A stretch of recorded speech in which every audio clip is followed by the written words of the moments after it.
we have a very interesting panel. I just need to confirm. And the panel is moderated. Where is Joy? There she is. Oh, there she is. So I will now hand over to Joy because she will be moderating a panel that looks at opportunities in corporate governance. This is your session. Please feel very free, engage, ask the panelists questions. And don't be one of those people that are shy because you think maybe the question is not as intelligent. You might actually be asking it for a number of us. We are reserved, we want to ask it, but we are scared. So be the one who will ask, and then all of us will feel the joy that you have got answers that we needed desperately. So, CS Joy, karibu sana, welcome. Please feel free to introduce your panelists, and we are all ears. Karibu. Thank you very much, CS Dr. Mutuma, and good morning, everyone. I hope we are having a good time learning about corporate governance, are we? You don't look like you're having a good time. Yes, so welcome to our second session of the day, our panel. I'd like to take this opportunity to give our panelists an opportunity to introduce themselves and let us know what they do. Maybe I can start by introducing myself, as I know I've already been introduced, yeah? So my name is Joy Masika. I am the student leader of the CES Students Association Board, and I also work at the Institute of Certified Secretaries as the Member Service and Advocacy Officer. So, James, please, if I can have the second mic for the panel. But meanwhile, we can start our introductions from this other end.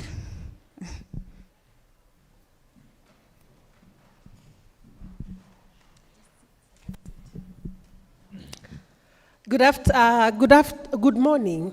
Is it good? Good noon. It's exactly noon. Good afternoon. Good afternoon, everyone. So my name is FCS Salome Onyonka. I'm privileged to sit in this panel, and I look forward to interacting with you. I am FCS, as I said. FCS means Fellow of the Institute of Certified Secretaries, which means I've eaten enough salt around in this profession to be able to be called a fellow. Then I am I'm a corporate governance and HR consultant and practitioner. And I'm really passionate about guiding not just people who are at the start of their careers, but also seasoned professionals in organizations who are dealing with the ever-changing landscape of careers. Even, you'll be surprised that even in 30 years' time, you will still need advice on how to run your career. So I'm really passionate about that, and happy to be part of this panel for now. And just one thing, I was in the council of, council member of the Institute of Certified Secretaries. I just finished my term a few months ago, so I still think of myself as part of council, but I'm a former council member. A round of applause for FCS. Thank you, FCS. Good evening, good afternoon. So we are awake. Good afternoon once more. My name is CS William Kema. I'm a member of the Institute. I'm a corporate governance practitioner. I practice in CS. I am also an advocate of the High Court of Kenya, practicing under the firm of Robson Harris, particularly corporate governance and governance audit. So I'm still and stroke CS. So I identify mostly with CS and the legal aspect of CS.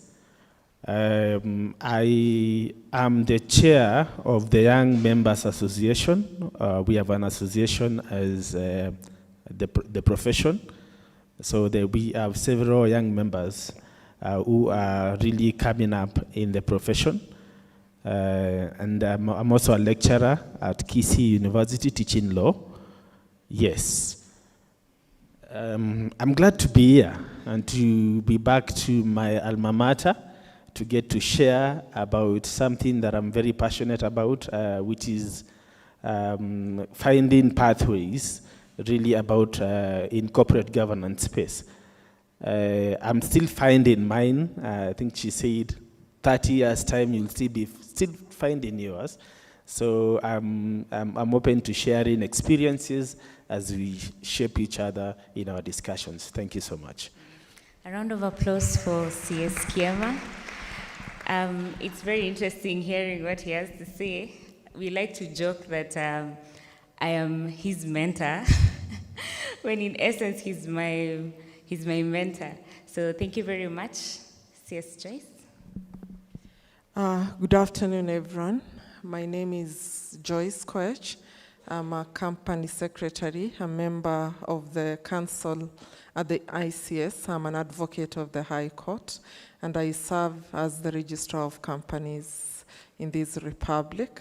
I'm excited to be here, and the reason I say this is because I see young people who are at a place in their lives where they are seeking to chart the path of their life. So it becomes an exciting opportunity to have a discourse with you. Perhaps as we have this conversation, you could, at the end of the day, just have some clarity in terms of some of the opportunities which are out there.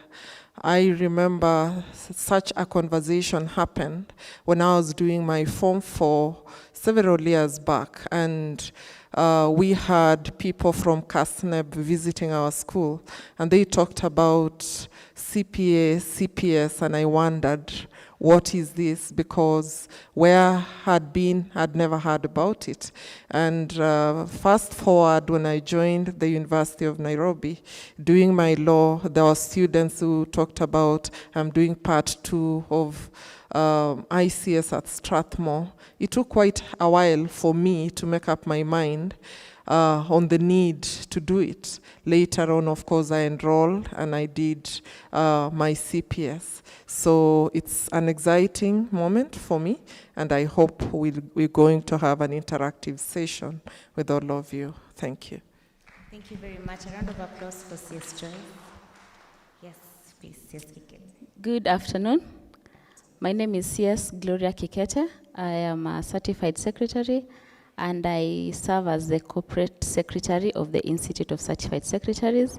I'm happy to be here. I was here many years ago during my first year induction. I'm an alumni of the School of Business. Thank you. A round of applause for our panel. You can just keep the mic. Thank you very much for the introductions. I reckon that we have 2 lawyers on the panel, and I would like for you guys to just explain to us what, and maybe before we go to what corporate governance is this a profession for lawyers? Like, must I be a lawyer to be a CS? Maybe we can start with the lawyers.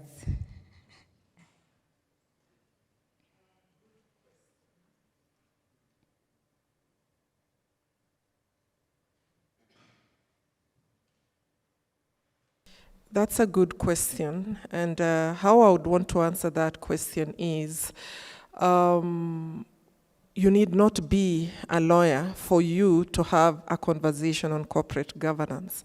Why do I say this? Thinking about yourself as a student, you could be running your side hustle. It could be, it's a small business which possibly could grow. For purposes of you to be able to run your business in a manner that it's going to yield, you need some knowledge on what this is all about. you could be doing whichever course. How I would look at this discourse on corporate governance is it's a multidisciplinary discussion which is relevant in all the fields. You could be a student doing medicine, you could be doing political science. When you talk about corporate governance, one of the speakers talked about the being. It's the aspect of who you are and what you do. In whichever place you work, ethics is something which distinguishes you from the crowd, because when you talk about corporate governance, you're talking about the kind of soft skills which distinguishes you in any area that you'd be operating. And when you talk about employability, when you're somebody who is ethical, then definitely, because many people would have the skills, the technical skills. It's about your soft skills, which are able to distinguish you even in the marketplace. So I would say that this is not a discourse for lawyers only. It is a discourse for every single professional. Thank you. Thank you. Thank you. Thank you, CS. I think CS has given quite an elaborate response to that. And what I can add, by just looking at how we are in this panel, that will also constitute an answer that the profession is not just for lawyers. Governance is everywhere. It's quite a wide topic and a wide discipline. And in part of my practice and working with professionals, because one of the things that we have in this profession is that we are a close-knit community. So I've gotten the opportunity to interact with this FCS and even CS Gloria, and they are CSs of repute, very good in what they do.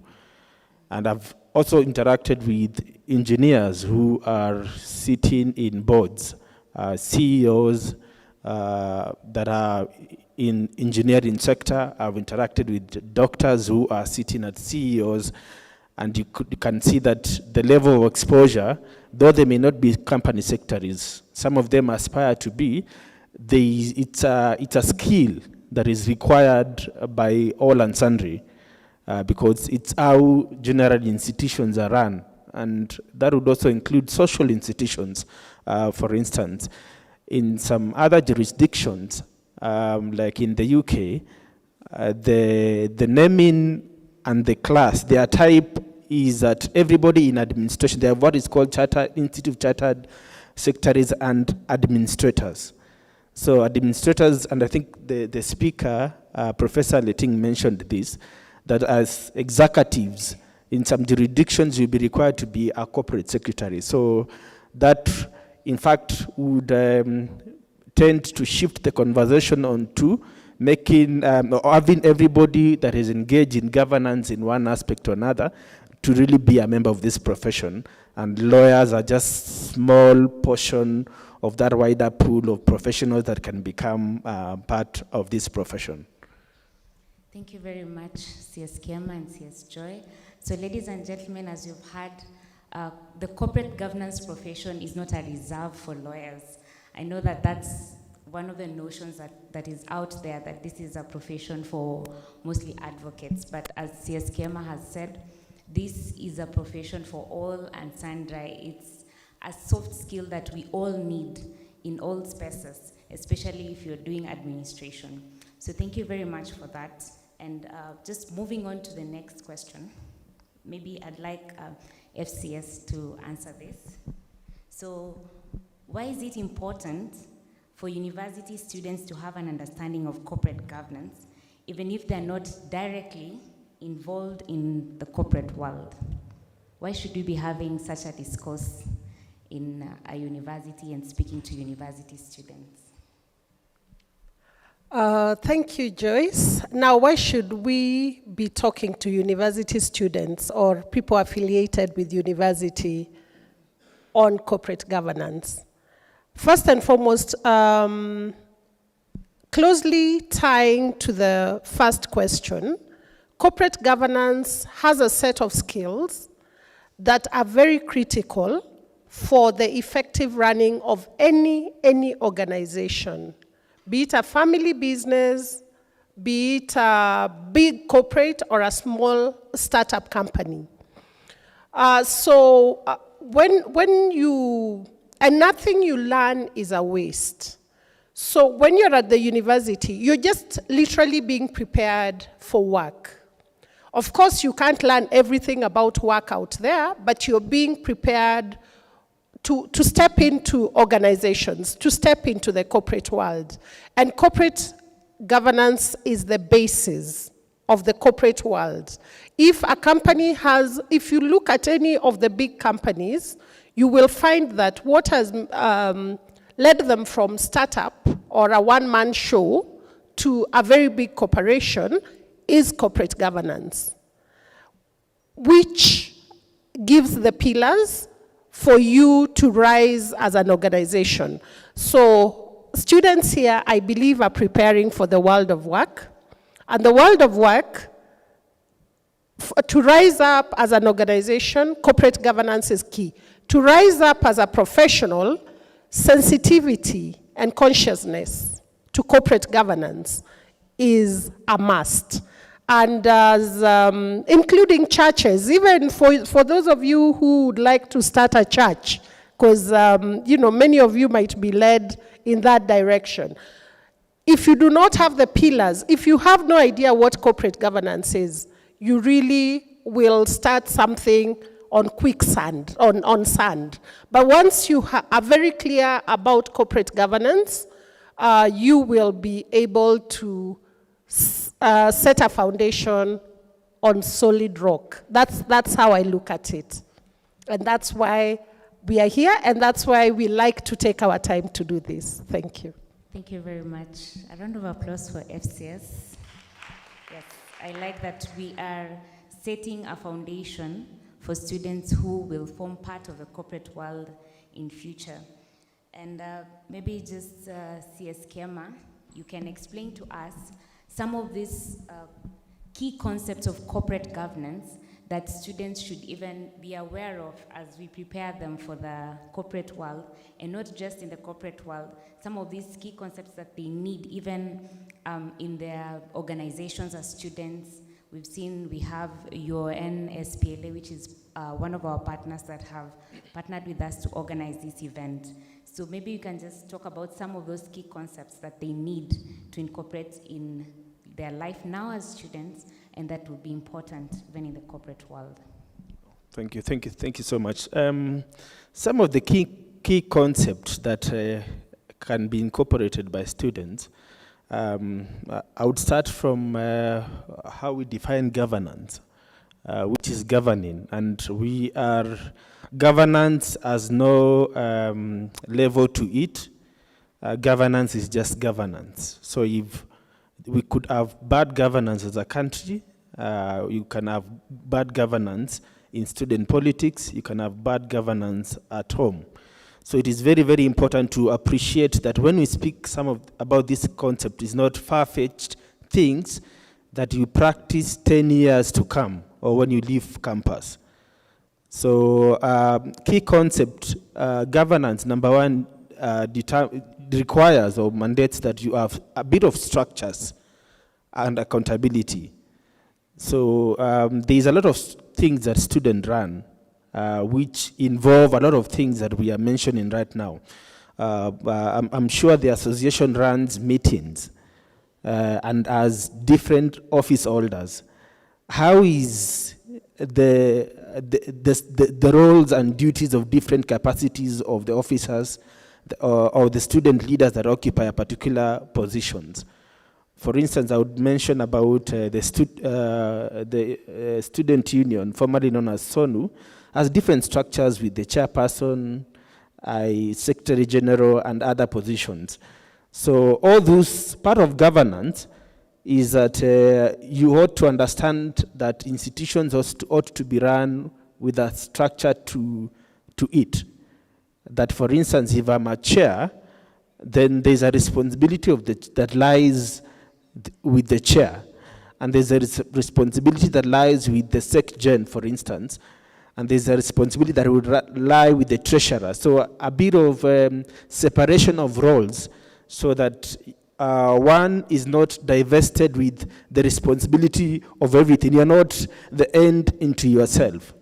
I think it's something that we have seen with the former, especially with the former body of SONU, where a particular person is everything. They are the chair, they are the treasurer, they are basically everything. But most important, apart from the concept of running the institutions, we ought to equip ourselves with the knowledge. And the knowledge is, Dr. Jaramba mentioned about a lot of the institutional linkages that the university is doing. We ought to equip ourselves with the concepts and the legal documents that surround, legal documents and policies that surround around governance. And most critical for students is that there are certain things which we must have the knowledge of, we must be prepared to address, especially particular trends that are actually happening in the world of governance. There is a lot of buzzwords which, as young people, we can easily capture compared to the other generation. Concepts like ESG, for instance, concepts like artificial intelligence, the fourth and the fifth industrial revolution, there is now sixth industrial revolution, such concepts and how the intersection of such novel concepts and governance, because they do affect governance, and the advantage of the demography in which we come from, as we have the exposure and the ability to grasp some of this concept. So my challenge would be that we should be, as students, let's take time to want to know, what is this buzzword, that things that people are mentioning about? What is ESG, for instance? How does climate change affect issues to do with governance? And if you get to invest yourself in some of this concept, then you find that you have set yourself apart from how government, because we are living, our society is in a continuous state of flux. There is constant rapid change that is happening. So we are better placed as students to be able to really know the intersection of that change, the intersection of new forms of technology and how they affect the continuous running of organization. And lastly would be, CS Joyce would tell us that there's a lot. She mentioned that she's the registrar. And one of the things that happened, especially with the advent of COVID, was there was a lot of law was tinkered with by a lot of technology, because that was demanded because of the nature of things, the way they happen. And there's a lot of amendments around that on how companies and meetings and how we run companies is done. And it's still something that most people of the other generation are still struggling with. But I've been interacting with colleagues who are working in law firms. Most of the people that are running most of the things on some of the platforms are people in our generation. So get to invest in knowledge, get to know what is e-citizen, for instance, get to know how the BRS system operates, and get to know some of those compliance issues that are technology oriented. Thank you. Thank you very much, CS Kioma. I like that you talked about the simple concepts such as separation of roles, even in a board. For instance, I served with you at the board of the Christian Union board when in campus, and we could see some of those things, but sometimes you realize emphasis is not laid on those things. You find the chair wants to become the secretary, wants to become the treasurer, and inform all the decisions, when in actual sense, this is a governance issue that we need to understand and grasp from such lower levels so that we end up not having problems in the future. So we can move on to our next question, which is how can promoting ethical practices and sustainability within Students' Association be carried forward into future governance roles to create lasting positive impact? So some of those things that we have talked about, how can we then ensure that these concepts are inculcated into students and have a lasting impact? We can have CS Kikete take us on that. Thank you, Joy. So the ultimate goal of having good corporate governance is to have sustainability. And sustainability is basically to say the organization that you have today will outlive the current leadership or the current ownership of it. So as we bring corporate governance down to even our level as students, and I don't want to assume that all students are young, because some people go back to school later in life for various reasons, either they're changing careers or they didn't pursue a degree for whatever reason. So as we get to apply them at our level as students and in the outfits that we run in terms of, they could be a club, it could be a professional association, it could be a Christian union. It's to say that whatever it is we do today, number one, it should be understood. We should know that whatever it is we are doing, it's not the person waking up today and deciding this is what we want to do, whether it's a chairman or whoever has set up that organization.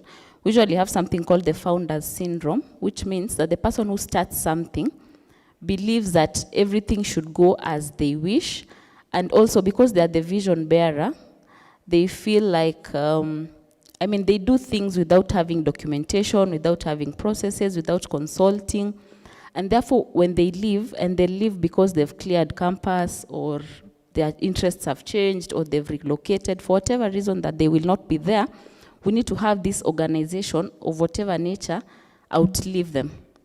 We have seen cases where, for example, I can give the example of Nakumat. The fall of Nakumat is attributed to several things, but one of those things is the fact that corporate governance principles were not really adhered to. Because it was a family business, the main director, who was Atul Shah, preferred that he and his two sons run the organization. So there are certain things that they did that were, of course, they were well intended, but because they did not have a view from somebody else, or they were not thought through in terms of documenting, consulting, they did some decisions that were not, that ended up eventually causing the downfall. And that's because corporate governance principles advocate for the fact that despite, apart from separation of roles, there should be like independent directors, for example, which means that on that board, there should be people who don't have a direct interest in that organization. Therefore, they can give advice that is objective. So for example, if it's a Christian union, obviously I'm assuming that the leaders are elected. So it could be elective positions or appointive positions, but there needs to be incorporated somebody else who could be an alumni or I think their patrons who are not students, so that they can give that third eye to see that these decisions that you are making, number one, are they able to sustain us into the future, and also are they thought through? So getting back to the decisions of Nakumat, for example, there's this Nakumat lifestyle, which is near here, so we all know it.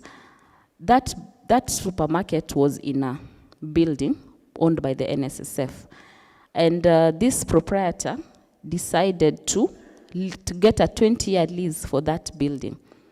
The reason was because he felt, let me get the whole building, get a lease, I'm sure the price wasn't too bad, and then sublet the rest of the building to other tenants, which was a brilliant idea. But he didn't look at the future. He didn't look at how sustainable is this decision. So when NSSF decided to start constructing above the supermarket, like extend the building upwards, the rest of the tenants felt it was no longer conducive for their business. Therefore, they moved out. But now, since Nakumat itself has a 20-year lease with NSSF, they have to keep paying. So imagine they're paying rent for space they're not leasing out, and they can't pull out. Most likely, if there was somebody else on that board who, say, has a risk management capability, and also they're not, usually when you've started something, you're so passionate about it, you can't even see anything outside it. They would have looked at it and said, isn't 20 years too long?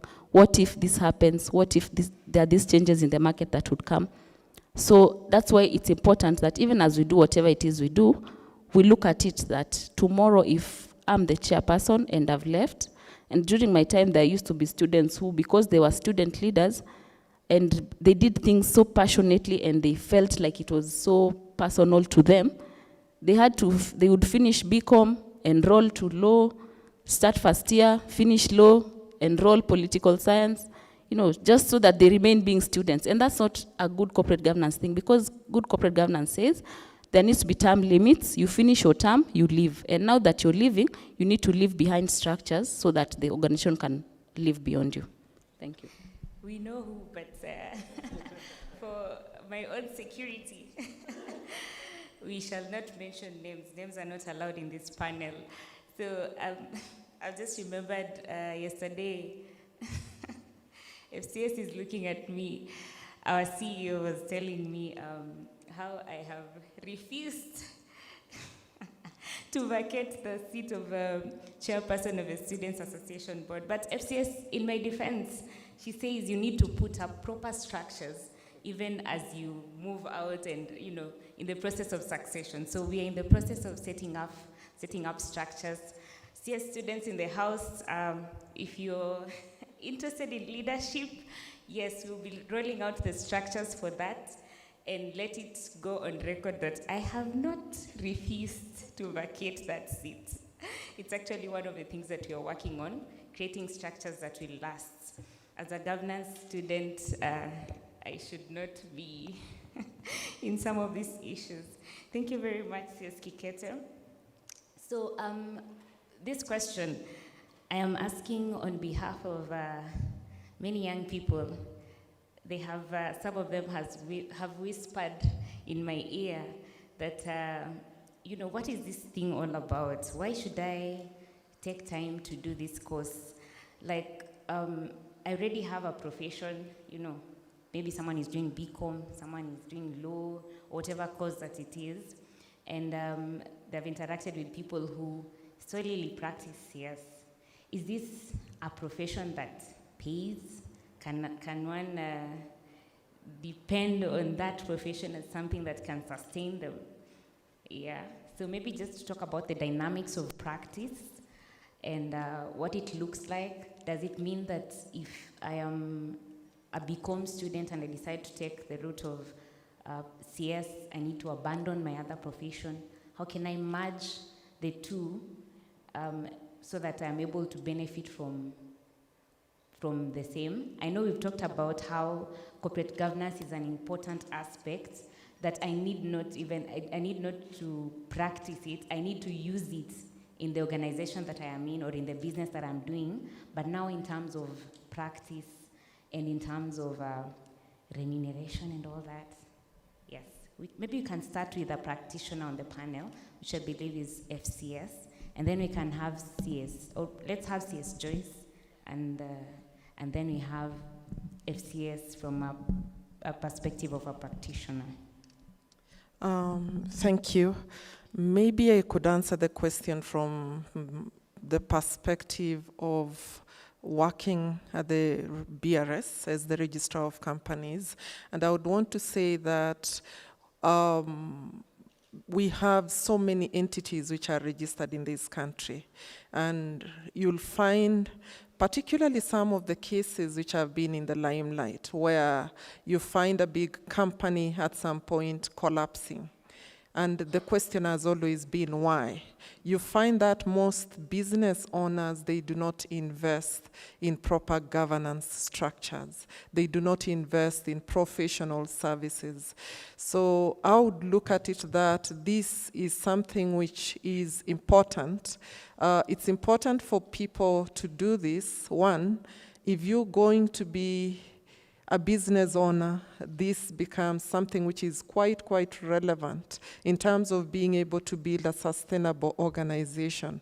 You could be engaged in an organization in different capacities. Knowledge in this profession does help you in terms of being able to bring the impact in the organization that you're serving. I would still insist that this is not strictly for a lawyer who could practice as a company secretary. There are certain jobs which certainly you cannot serve in unless you have such qualifications. For instance, to serve as a company secretary, you'll always find there are certain roles which are merged, head of legal and company secretary.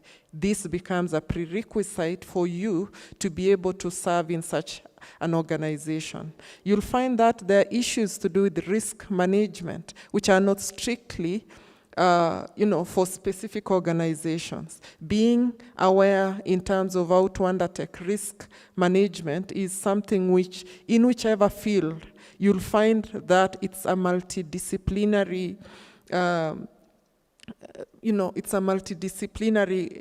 course, which you find it becomes very, very relevant. I would, encourage anybody to undertake this course. Why? You'll find there are people, you could be an advocate, you could be an accountant, and you have your CS qualifications, you have your CPA qualifications. These are skills which you never know which particular door it will open for you. In terms of whether remuneration, this is something which can put bread on your table, I would certainly say yes. And I would want to insist that the reason why I would say it would put bread on your table, not necessarily because you're practicing CS or you're a corporate governance practitioner. When you look at the kind of skills that you learn, the moment you inculcate them into your person, in terms of it makes you distinguishable. The moment you conduct yourself according to the principles of good governance, which is transparency, you talk about accountability, you find that it distinguishes you and it places you at a competitive edge among your peers. I would want to rest it there. Thank you very much. Yes, that was very profound. Thank you. I think I have little to add on to what Joyce has said. She has put it so well. Being a CS is a multidisciplinary career. And does it put food on the table? Even as a practitioner, I confirm that it does put food on the table. But Joyce has put it very well. It is how do you go, even if I was to ask this about accountants or lawyers, it would be the same answer. Every profession does have the potential of making you extremely successful. But as Joyce put it, it's how do you embody these qualities that make up a CS? How do you embody them, and how do you go about setting your own structures? I said that you'll be surprised that very few people embody what they learn in class into their actual career. And what, for me, as an HR practitioner and a CS practitioner, a corporate governance practitioner, what is very, very clear to me, it's the embodiment of those principles at the individual level that distinguishes any professional. Whether you're talking about student leadership, there are guidelines and things that should be done for the student body, for example. And those principles, whoever embodies them, they will definitely rise high. Even in music, if we are to look at even the arts, or even what is the latest, blogging and stuff like that, there are principles to everything. How do you, as an individual, embody those principles in order to be able to rise? So in the CS profession, we have the company registration services, the company advisory services, we have the board advisory services and board support services, all those. And you can think of people in industry who are making millions. There are firms, there are CS firms that are making millions when a few, some cannot get by. Why? Because of how they've incorporated and embodied the principles and foundations of the particular profession. So I think even as a student, your marks are a good indicator of how you embody the principles of being a good student. And that also goes on to the career directly. Wow. So if I'm to take anything from this discussion today, is how the important skills that you learn in corporate governance make you a distinguishable person, not just for the sake of practice as a profession, but in whatever sector or industry that we're in. So for all the students here who have been wondering why they should do the course of corporate governance, I think this is a good reason as to why we should all want to have that knowledge and to acquire that skill. So I'd like to know if there are any questions from the audience at this particular juncture. Do you have any questions? You can just raise your hand and then the SEM will be able to respond to you. Yes, I can see we have one question. Any other question? All right, so as we try to figure out how we can ask, how we can raise that, maybe he can just come. He's just one person instead of taking the mic. Let him come. Yes, please come, sir. You can clap for him and encourage him as he comes.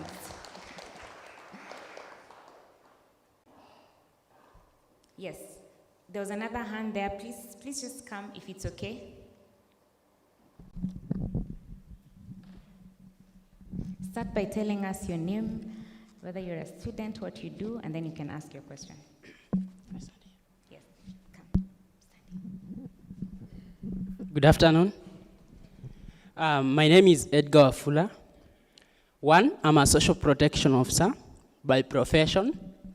I'm also a student of this university, and I'm also doing many other things. I'll direct my question to the Registrar of Companies.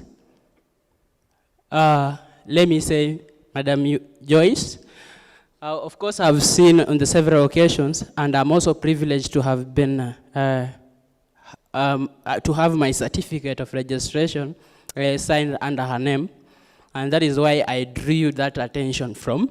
My question is, we are all aware that the registration of companies is done in the Office of the Attorney General. And in Kenya, we may see that somebody like Edgar has registered a company by the name Wafula and So Associates. And we have another Wafula there who has registered it in maybe Nyandarua. I've registered it in Kinangop.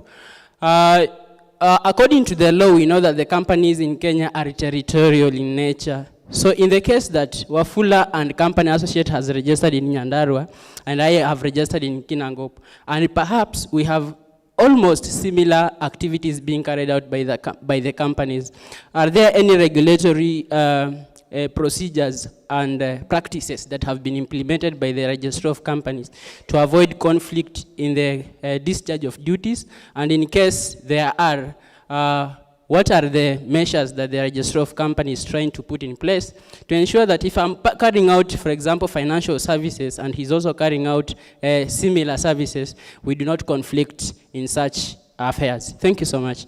Thank you, Edgar.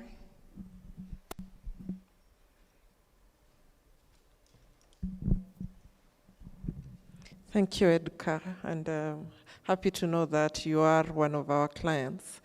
The question you've posed speaks into the issue of protection of business names or company names, which, as you all know, these entity names, you find that having built your profile, it has goodwill, such that it deserves the protection of the law at the end of the day, such that today you cannot pick Safaricom and purport to register a name, a company or an entity called Safaricom because of the brand that they've built over time.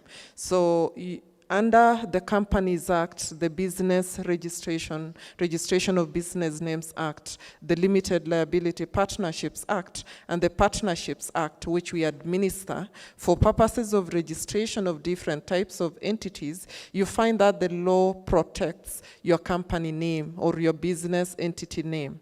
And what the law does is it gives priority to the first person who registered in time. If you registered your entity last year, somebody else comes and wants to register a similar name, we do not allow that. We've had instances, particularly with manual processes, where inadvertent errors would occur, and you find a situation where a name is registered by mistake.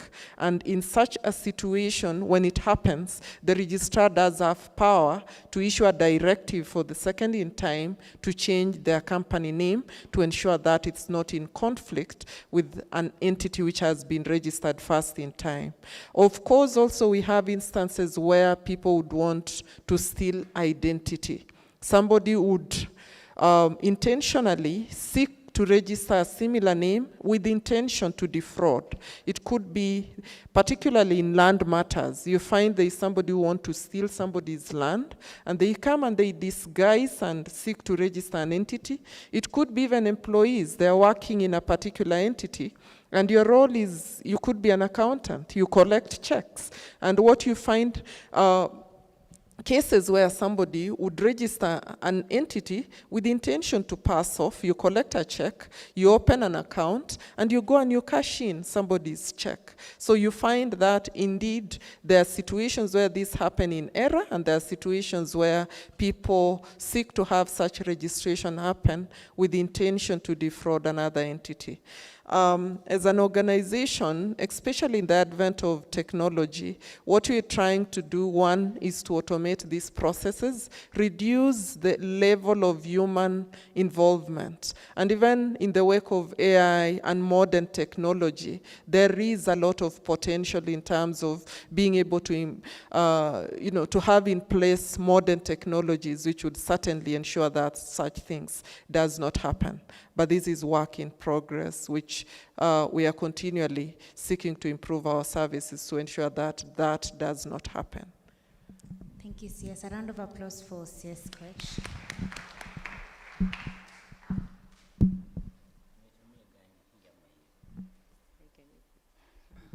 Sometimes silence speaks louder than words.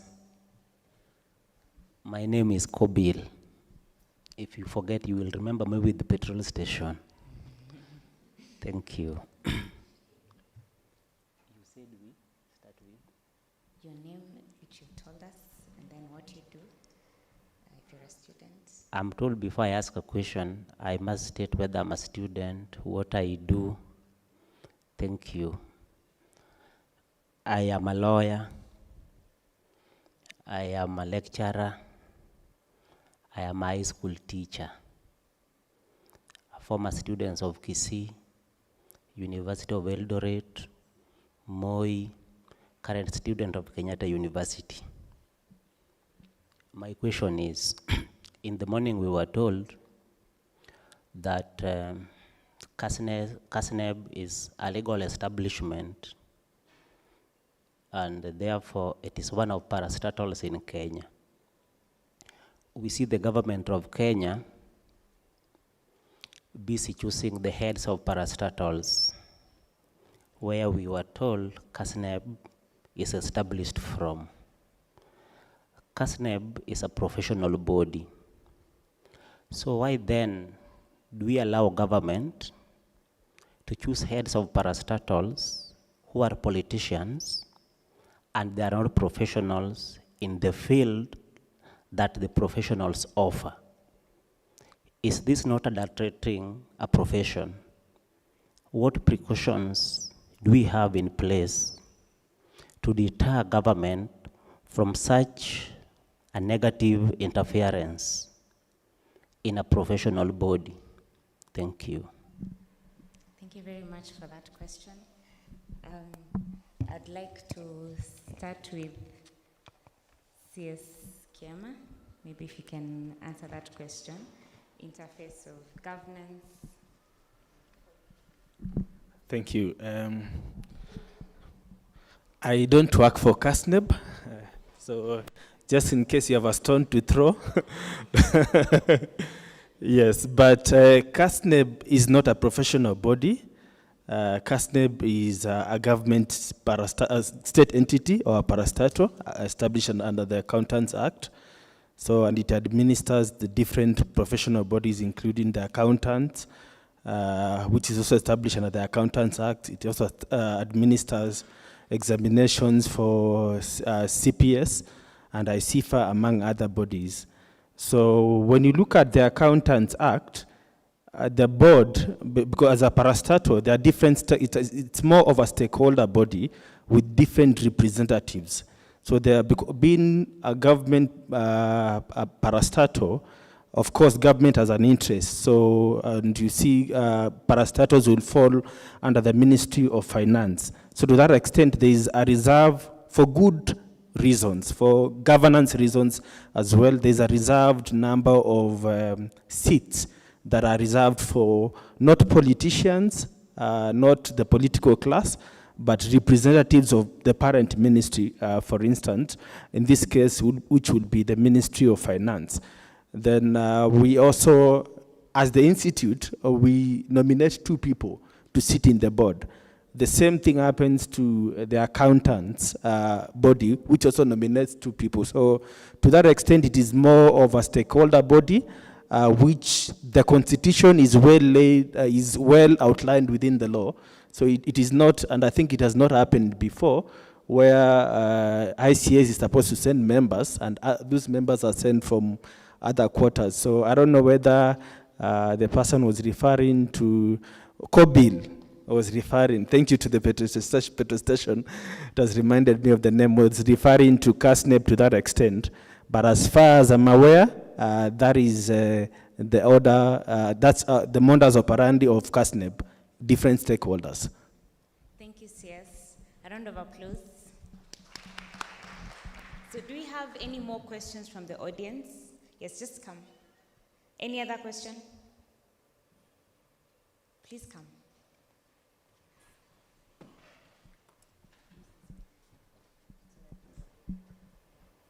Okay.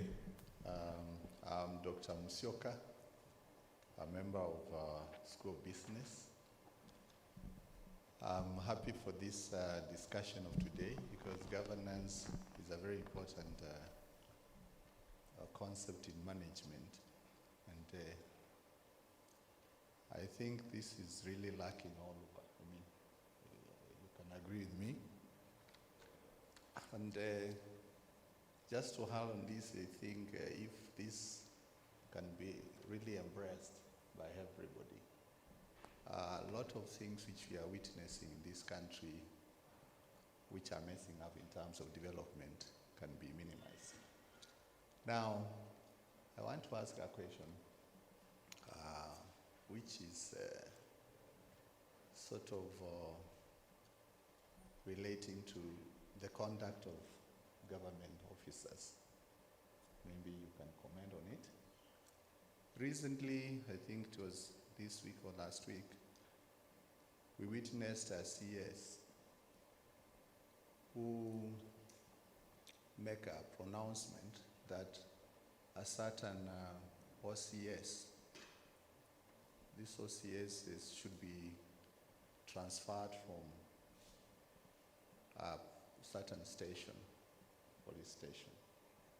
I was just asking myself, I don't know whether the law, you are experts there, or anybody who is here an expert. I was wondering, was that really in the right order? And if actually we are talking about embracing the principles of governance to avoid any kind of overlap, should that be really advocated? And if this is really happening from the leaders who are there, what kind of image are they portraying to our young people? I mean, young leaders who are like you guys who are coming up. So I think members who are here, maybe you can comment there. And if such things are there, how can we really be able to come up with the ways of minimizing them to avoid problems in future, because they'll be affecting decisions. The other one is the issue of what Madam has said about the example you gave of, is it Nakumat? Nakumat, yeah. I don't know, have been involved in such an lease activities. And there is somewhere, I'm told, if you want to be protected in lease, you must register the lease. And the lease, once it's registered, it takes care of, you protect the leasee, and the person who is giving the lesson. Because sometimes you may find, and that brings in an aspect of later, a mediation window, such that if something happens, like maybe I'm a proprietor, I start a business, and maybe by bad luck I die, and maybe my children or my wife is the one who's left, and they don't have the capability. Now there will be that window of, they can mediate, so that they can exit, and then you find they will not suffer, because once you register the lease agreement is protective, it protects. So I don't know what, maybe you can comment about that, unless the law has changed. Asante.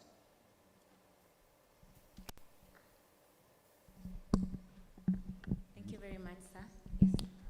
Yes. Thank you so much, Daktari. On the first question, I think you have truly pointed out an example of how abuse of power can be done, and which is the same thing that is still governed by issues to do with governance, because part of governance is the rule of law. That's a key component of it.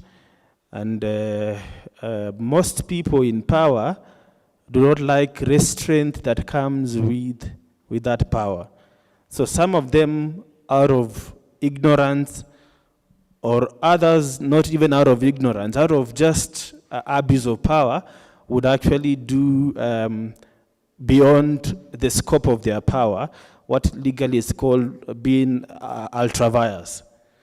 So of course we have such examples in the leadership that take that example, but you find that in most of those, because that's a political environment, you find that it cannot be a legally actionable thing that can actually take into effect. I'm keen to follow up as to whether, of course, people can always abuse power to push a bit of things here and there, but the law gives different parameters of even dealing with disciplinary issues, that even gives the right, there's under what it's within the administrative law judicial review. If you have to promote or demote or punish a person, then there are administrative factors. Or even expel a student from the university, there are certain key processes. And our laws in this country are very clear in terms of process. You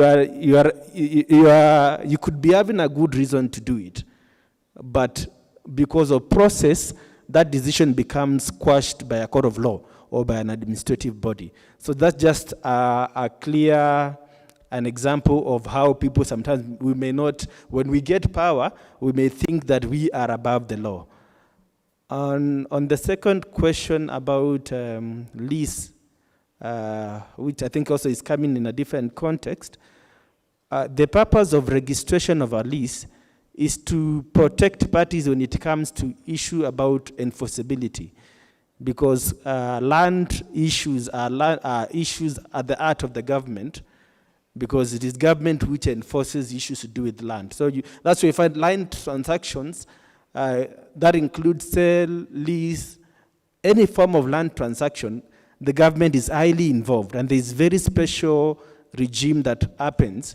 So when you fail to register a lease, and lease could contain so many, there are standard clauses, but there could be also very specific clauses. For instance, on dispute resolution, which could touch on mediation, for instance. So if, for instance, you have one of, not all agreements contain, land agreements contain mediation, but if you desired as a lessee or lessor to have mediation in that agreement and fail to register, then you cannot go to, when one party takes you to court, you're not protected because that agreement is not enforceable because you have failed to adhere to one of the legal prerequisites which will entitle you for protection. So the protection in this instance, in my opinion, would be when I'm aggrieved by a particular party's action, I have recourse to court. And when I seek audience of the court, I'll be having a legally binding instrument. So for contracts that involve land, there is an extra element that comes with it to make it more legally binding. For instance, it must be written, which is not in other contracts. Yes. Thank you very much. We have 2 other questions. Maybe just to add on to what CS Kiema said, I think in most, it could be business relationship or any contractual relationship, you'll always find that the lack of, I don't want to call it lack of knowledge, but just an appreciation of the legal issues that potentially can arise enables you to seek the kind of legal advice which, would, in situations where possible conflict arise, you find that your interests are always catered for. And you always find that it's more costly not to acquire that legal advice than in a situation where there is a conflict. Just like any person who is running a business, it's more costly not to engage professional services than a situation where you engage professional services. Because what happens is you're able to anticipate issues and you're able to have, clauses which would be able to protect and address your interests.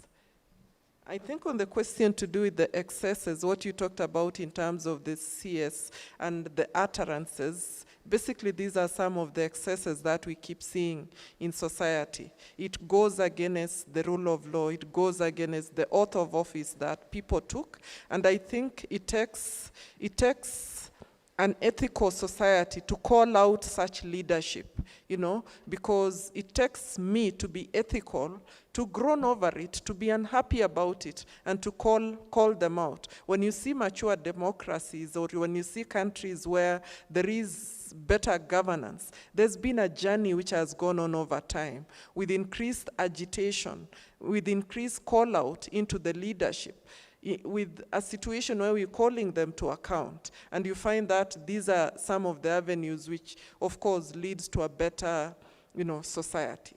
Thank you.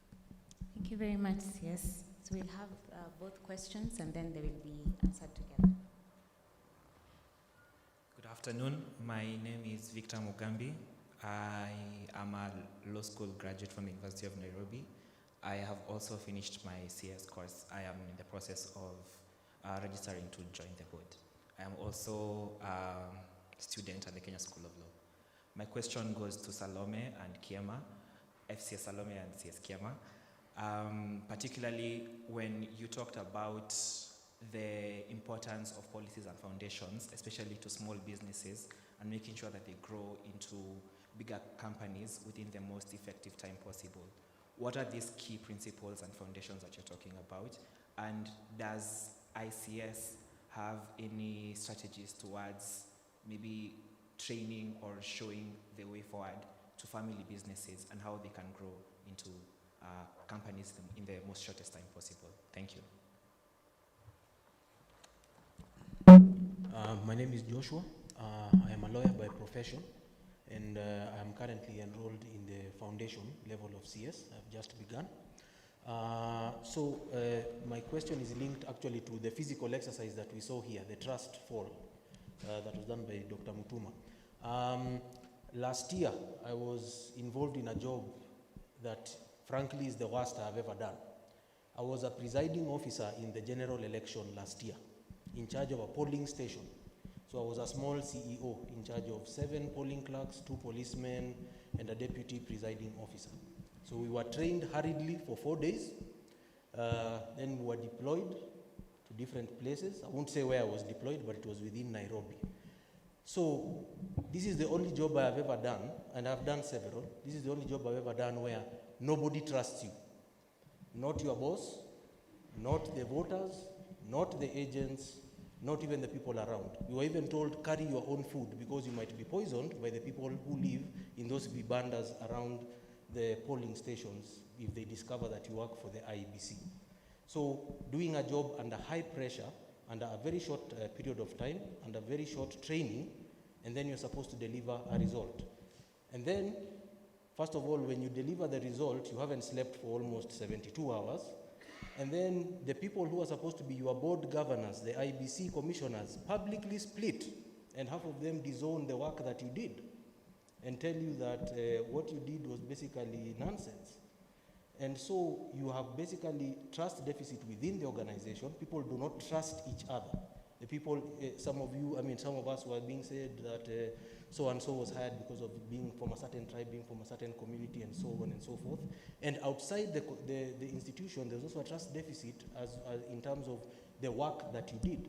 And this happens, I think, in a lot of organizations, especially in the public sphere. We've seen even with KEMSA, trust deficit within the organization, trust deficit without the organization.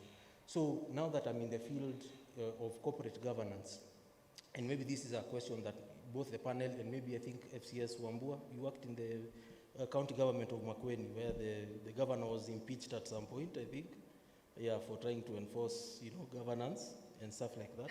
How do you overcome a situation where you walk into and there is no trust? There's already a trust deficit getting in. As you do the job, there is a trust deficit. After you do the job, there is still a trust deficit. How do you overcome that? Thank you. Maybe before I give CS Kiema and FCS Salome, there was the question which was posed by Victor, which I would want to answer from the perspective of a regulator. We normally see businesses which are registered, and we also see businesses which have been in existence for long, and they run into situations. You'll always find that the basic governing document for a company would be the Articles of Association. And I earlier mentioned the need to ensure that you have constituting documents which are able to address various issues. You always find that in most of these entities, the failure began right from the constitutive documents that they have in place. I've seen entities which have clauses which when you look at them, you find they are unconscionable. You find a company having a clause where one of the directors is a governing a governing director with power to hire and fire everybody. When you think about the principles of company law, whereby the board operates, it's not a person, you find that it goes against the principles of company law, of good governance, of corporate governance, and name it all. So basically, when you talk about these company businesses, it really starts at the point of formation. And normally, when you're still small, there are no problems. When you begin a side hustle with your friend, when you're still talking about small monies, it's so manageable. But you find that as you grow, you didn't anticipate that your business would grow into a big entity. It becomes critical that you have very good constitutive documents which speaks to different scenarios. And I always say that as you put in place these constitutive documents, look at it as, as a sword which cuts both ends. And the more you leave room for discretion, you're leaving room for a lot of problems. When you don't speak into something, then the likelihood of running into a situation is very high. But the moment you anticipate issues and you have the same addressed in your constitutive documents, then you find that those kind of documentation would govern the practice, would govern decision-making, would govern operations. And sometimes you can find that ni kama inafungia watu, but it is for the good of the organization. And even as the owner, you should be able to live within, whatever governance structures which exist. For instance, issues to do with drawings. You know, the business is mine. I would want to go on holiday, and I just want to pull money left, right, center. But the moment you have proper principles in terms of how things are done within the organization, then you even yourself operating within them. And in essence, you're protecting the business even from yourself and from other stakeholders. There was the question to do with the perils within society, what Joshua, you spoke. How I would look at it is, it's the society that we live in, yeah? And these are the things which we face on a day-to-day basis. As a person, for me, I always tell myself that I should, at any given point, ask myself what's the right thing to do. So that there is the aspect of my ethical values, I should be able to live within them. There are situations, even when you think about whistleblowing, it comes as an expensive thing, because you can whistleblow because you're not happy with certain things which are happening, and it can be very costly. In a situation where you find that it's going against you as a person, just like when there is disease in your body, let's say there is cancer, as in you find that the body, it's fighting against itself. In such a situation, for me, I would say that it reaches a point where you can exit. I don't need to be in a place where I'm working against the very, very ethical principles that I believe in. If I'm not able to discharge my duty in the manner that I think is the right way to do it, then I should not be able to bore into any external pressures. That's how I would look at it. Thank you, CS. I think CS has been very elaborate on those two questions. Just to pick from where she left, of course, we have a lot of trust deficit as a society. And sometimes it is very easy to, when we think about the ills that go around this country, most times we forget that those ills really start from a personal, individual capacity. I think most of us are not that. Ethics and integrity is a very personal thing that starts at the very lowest level. And impunity does not require you to occupy an office for you to be ethically right. If today I operate with impunity, impunity is basically that nobody can tell you anything. So if in my discharge of my duties, I'm a lecturer, if nobody can tell me anything when it comes to how I administer because I know somehow the future somehow of my students is in my hands, if nobody can tell me anything, if nobody can tell you anything considering in matters of where you stay, in how you operate, even in how you deal with your parents and your neighbors, then that's I'm only failing to been given a big position in this country, and nothing will change. There will not be a magic pill that I'll be given, and then all of a sudden, I can listen to everybody, and I can actually be a good practitioner of governance, because we say that governance is overarching. It's basically everywhere. And the first question about some of the principles or key elements for business, the good thing is that in this world, the world is a bit old. So there's people have studied processes and procedures that work. So when you come to the governance space, we start from a point of what has been there. You find that we will not be reinventing the wheel. For instance, in Kenya, for instance, we have about 8 parameters of what constitutes good governance of running an institution, regardless of the size and regardless of in the areas which it operates. And the second question that was tied to that is that how is ICS contributing? What is the role of ICS? In fact, that is what we do as ICS.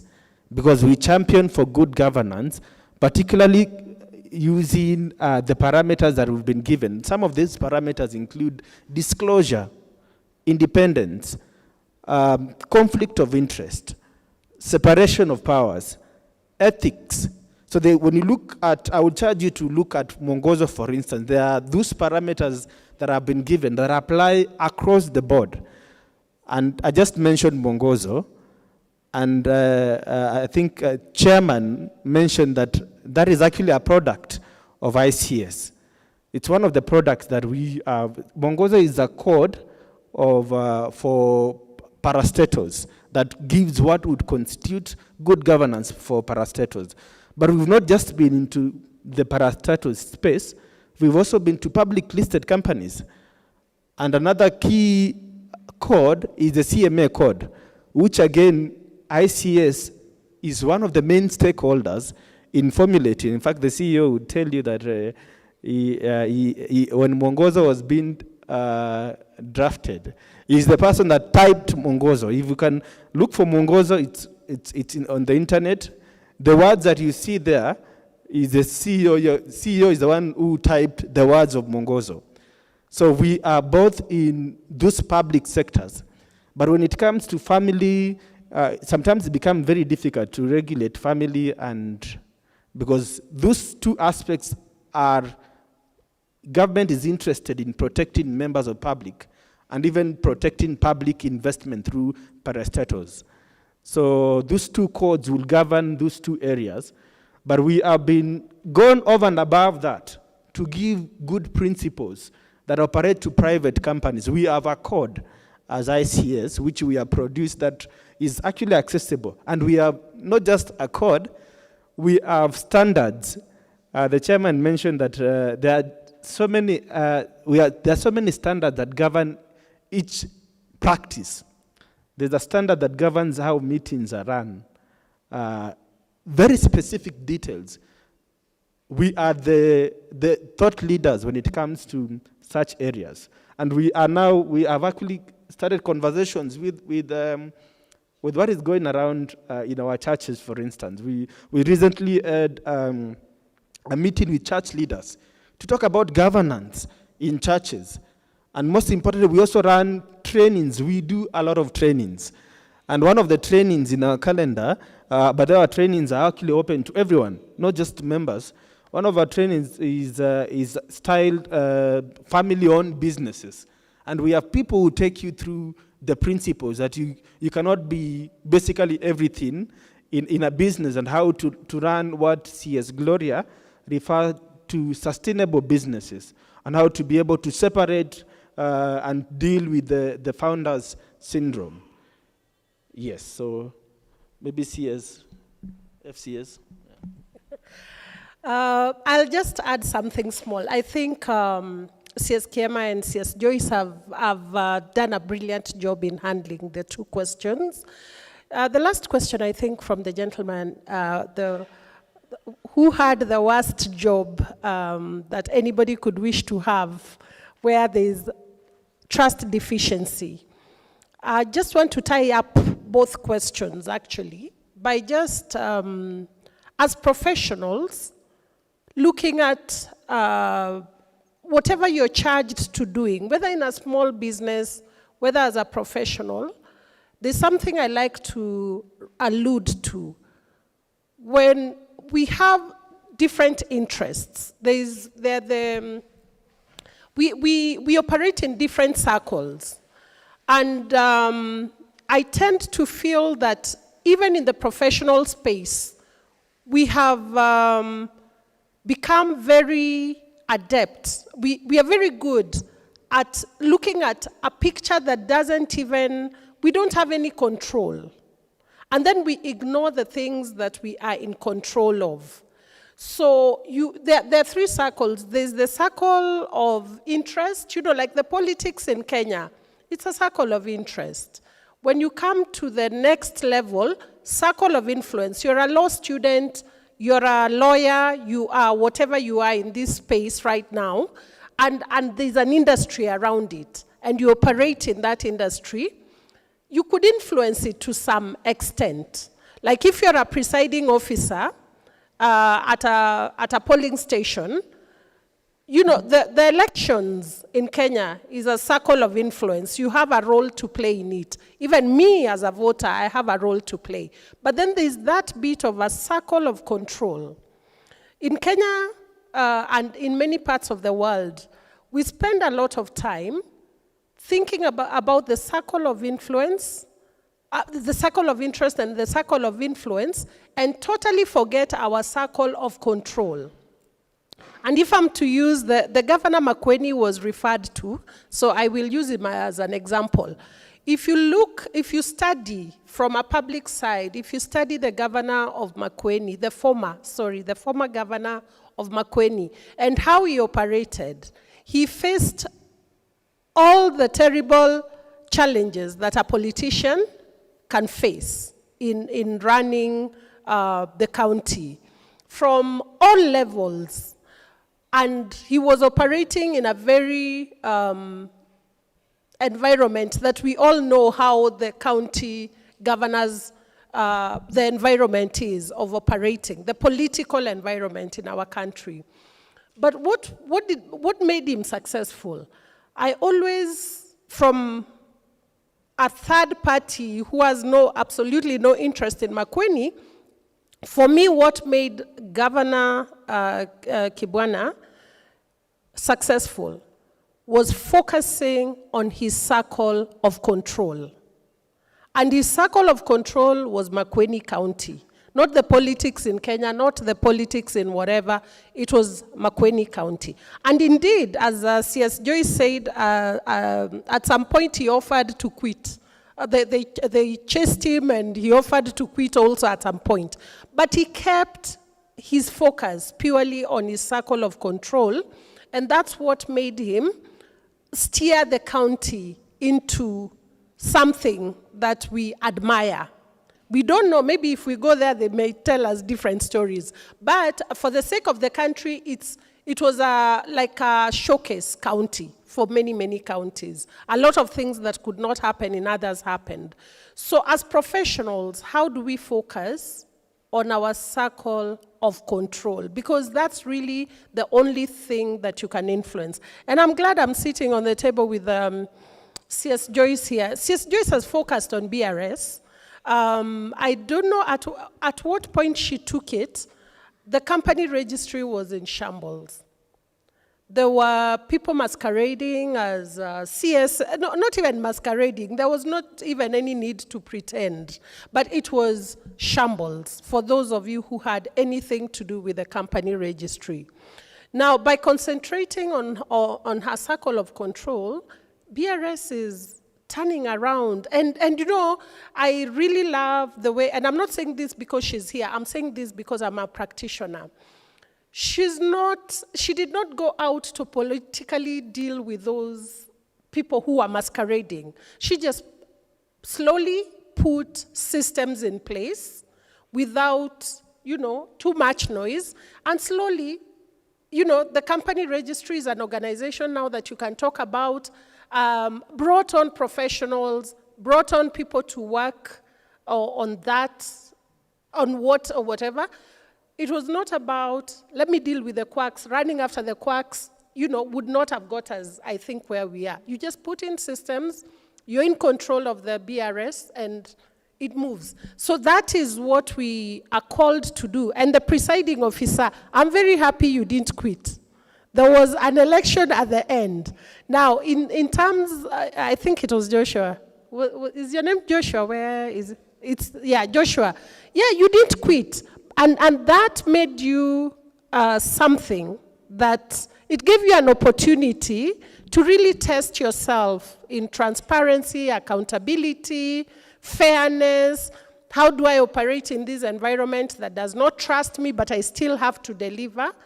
And that's really what got you. Now, do you take that skill to any profession, you will actually make it. So thank you for that. But I was just adding, tie it in together with what is your circle of control. Thank you very much, FCS. Now, I will not allow CS Gloria to respond to that because we have one more question. But I have been informed that they're setting up lunch, so I'm not eating into your lunchtime. So with your kind permission, I'd like him to ask the question, and then we can just round up, and then I'm sure lunch will be served at that time. So do I have your permission? Do I have your permission, ladies and gentlemen? Thank you.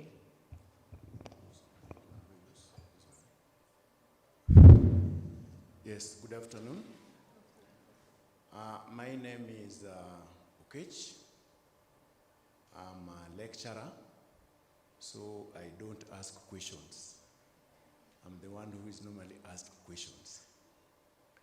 I just have a request, then a comment, then an observation. A request is CS Karanja. This is a very good forum, it's a very good arrangement, and I hope it will continue. Going forward, include lead training institution in the panel, kindly, because there were some questions which were asked here, and looking at the papers, they're normally tested. So you need also trainers to be in the panel. Their input could equally be important. Number two, this is a comment. If you look at other CASNEB professional qualifications, like the CPA and the CIFA, at the exit papers, they have the digital literacy papers. You know, we have the data, business data analytics, and also we have the financial modeling for CIFA. I request that in the CS, we have a digital literacy paper at the exit. This research paper can be dealt with either at the research consultancy advisory, or you can kill the principles and practice and include it there. Let us go digital the way things are going. The observation. This is a very good forum indeed. And many years ago, I think I was in this school. And some of our lecturers, professors were arrested here, some were killed. Let's try to restrain, to totally avoid, if possible, political comments, in my view, because different affiliations in the political circle, there could be better forums to address political issues. Thank you. Thank you very much, sir. So there was one last question from the online people. So we have a question from Beatrice Buire. I think, and this is directed to CS Joyce. It's a follow-up question from one that had been asked already. And she says, what happens in cases of double registration, and yet the first to register is not available, yet the second registration is active and has assets in the company? So I'll repeat. What happens in cases of double registration, and yet the first to register is not available, yet the second registration is active and has assets in the company? The issue to do with the first in time not being available is really something which I would say is quite debatable, because the question would be not available according to, how did you do this assessment and you came to a conclusion that indeed they are not active or they are not available. Anyhow, we've had situations where indeed it's an inadvertent registration, double registration, and there is a possibility that the first in time, it might still not be active. In such cases, you find that the registrar has power to inquire whether they are still operating, and in situations where we do not find that response, then we would explore the mechanism of having that first in time also struck off the register. Thank you. I hope Beatrice Bure has received the response. So just a parting shot, even as we break, you can tell us what advice you would offer to students who are eager to embark on the CS journey towards a successful career and armed with the knowledge and experience gained through our conversations today. Yes. Okay. I think that the CS profession is really the cherry on the cake. I think we all need to have it, because if you want to be an entrepreneur, you need the skills for your business. If you get employed, you'll rise to the top. When you get to the top, you'll need those skills. If you get to sit on a board, which I think is ultimately the highest place in a career, because when you get so successful, everyone wants you on their board. So when you get to that level, you'll need that qualification. So I think it's something worth pursuing. It's now that you have the time and resources in terms of, I'm sure you get free internet, you have access to the library, and people to revise and learn with. So it's just much easier to study when you're in a school environment as opposed to waiting until later when you get to the job market. So I think it's something you should pursue, and you'll thank your younger self when you're older. Thank you. My advice would be similar to what CS Gloria said. I would encourage anybody who is in a who has the opportunity to be able to sign up for this profession. Yesterday, I was attending a class, and our lecturer was telling us about a course he did at Strathmore, and he said he found it quite costly, and he wondered whether it would give him value for his money. And as he talked to us, he told us that over and over he's had to acquire additional certifications, and he's come to see the value that is gotten over those skills that is acquired over time.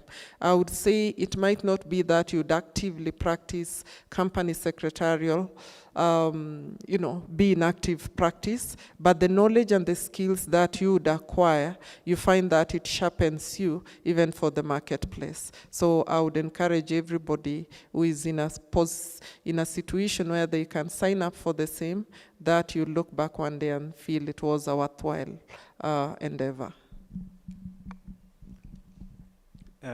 For me, I would say for students, be resilient, and a question would be, how thirsty are you to achieve that goal that you want to achieve? And I would summarize with my short story throughout this profession. I started my CS when I was in first year, and we had just been given a holiday. So a friend of mine who was in fourth year asked me, what are you going to do at home? I told him, I don't know, I'm going just to chill. So he tells me, notes, go and read for these CASNEB exams. And I started reading, and by the time I was in third year, I finished. And I still wanted to know, what can I do more? So I looked at few things. At that time, we were not fortunate enough to have these events. If they were there, maybe I was also busy in other things. Then I started gaining a desire to get to know what is this profession, what does it entail? And sometimes when you have a desire and a thirst, sometimes things would conspire. I started coming to the institute asking people, where do I start? What do I do? Then met the CEO. Then he was not the CEO then. Just met him and befriended him and told him that I want to know how to behave around this thing. What I see, some of the things seems to be you'll find that CSs are very senior people, extremely senior people, occupying very high ranking positions in society. So me picturing myself in that, I could see a bit of some disconnect, but I was able to walk with people who would remove some of the ignorant about some of the things that I thought it were. And joined, told them that if you do not hold me, I'm just going to quit. And somehow things just fell into place. I started joining, volunteering. At the first I volunteered to go, I was taken as part of the cohort by the institute to go to the company's registry when the registry was streamlining things, and that's why I met CS Joyce. She was my boss. We didn't know that at one point we'll come and sit here to share a platform.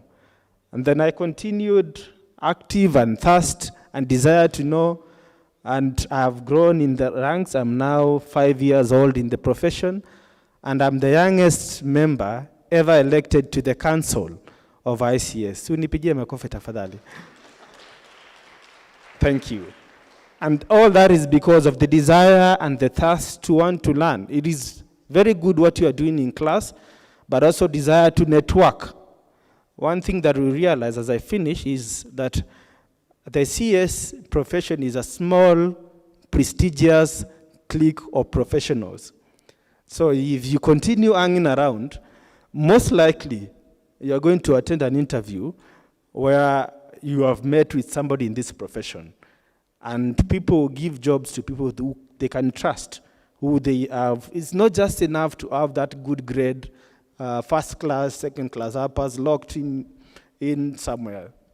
Come out here, network, talk with somebody, and be sure that you're going to meet them. And this applies to all aspects of life, not just to the CS.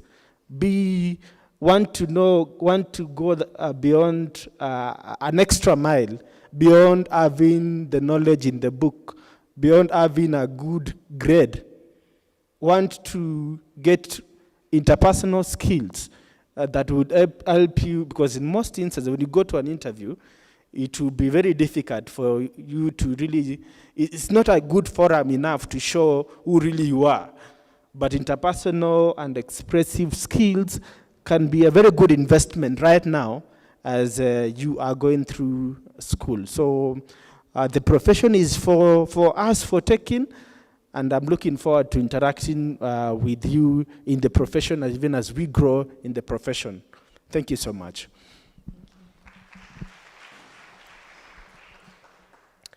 Now, from me, I will build on what CS Kiema has said. My parting shot is, please maintain a healthy hunger and thirst for knowledge. And you will definitely rise to the top in whatever you're doing.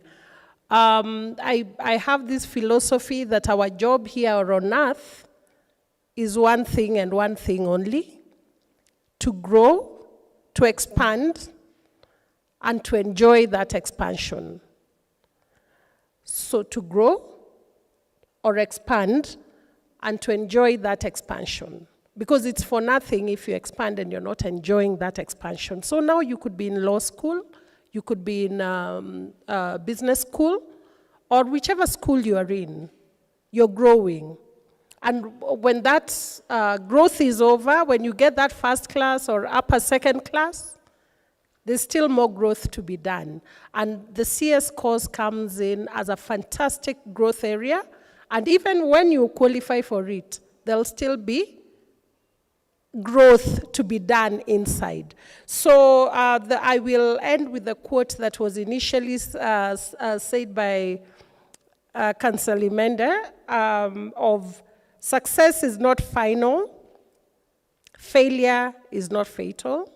It's the courage to continue that makes all the difference. Of course, I'm paraphrasing it, but that's my parting shot to you. Keep growing and keep learning from the failures and keep enjoying the successes. Thank you. A round of applause for our panelists. We can do better, ladies and gentlemen. Thank you very much for your time and the very insightful conversations that we have had here today. And with that, that was our time. Thank you very much. Joy, if you allow me, yes. What I would want to add on is opportunities will never go looking for you. It's you to go looking for those opportunities. You'll find somebody, even starting from class, how you conduct yourself, how meticulous you are with your, how you do your studies. CS Kiema is an example of serious resilience. Seeing somebody who goes pursuing those opportunities. Aside that, they've talked about the need to have that thirst for knowledge. The moment you pursue it, you certainly are going to get it. But if you sit back and wait, especially in a country which is extremely competitive, you'll always feel like there is nothing for me to do. But if you decide and make a decision that there is something that I can do, then certainly you're going to cut an inch for yourself. Thank you very much, yes. Asanteni sana.